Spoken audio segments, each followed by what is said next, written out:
আপনারা এই জায়গায় কিসের জন্য আইছেন? আমরা এখানে আসছি বাংলাদেশ জাতীয়তাবাদী দল কেন্দ্রীয় কমিটির সিদ্ধান্ত অনুযায়ী তারুণ্যের অহংকার তারেক রহমানের নির্দেশে শার্শা থানার মনোনয়ন নিয়ে আমাদের মাঝে এসছেন আমাদের প্রাণপ্রিয় নেতা আলহাজ নুরুজ্জামান লিটন সাহেব। আমরা দীর্ঘদিন এই শার্শা থানার বহু নির্যাতন অত্যাচার জুলুম হামলা মামলার শিকার হয়ে এই দুর্দিনগুলো এই শার্শার মাটিতে তিনি আমাদের পাশে ছিলেন।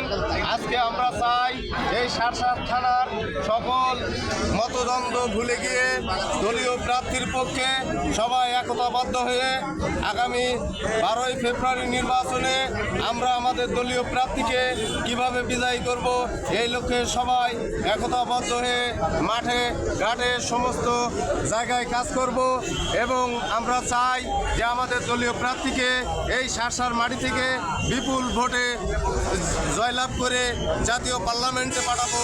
এটাই আমাদের সকলেরই প্রত্যাশা হোক।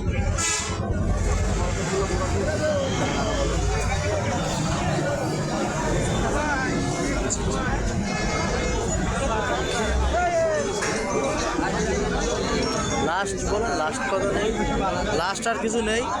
বাংলাদেশ জিন্দাবাদ। এগুলি আমি আমার সংক্ষিপ্ত সাক্ষাৎকার এখানে সমাপ্ত করলাম। আল্লাহ হাফেজ।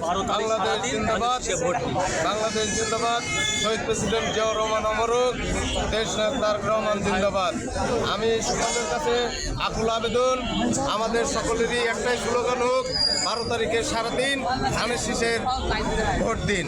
আমরা সবাই কাঁধে কাঁধ মিলে দ্বিধাদ্বন্দ্ব ভুলে গিয়ে নুরুজ্জামান লিটনকে বিজয়ী করবো এই শার্শার মাটি থেকে।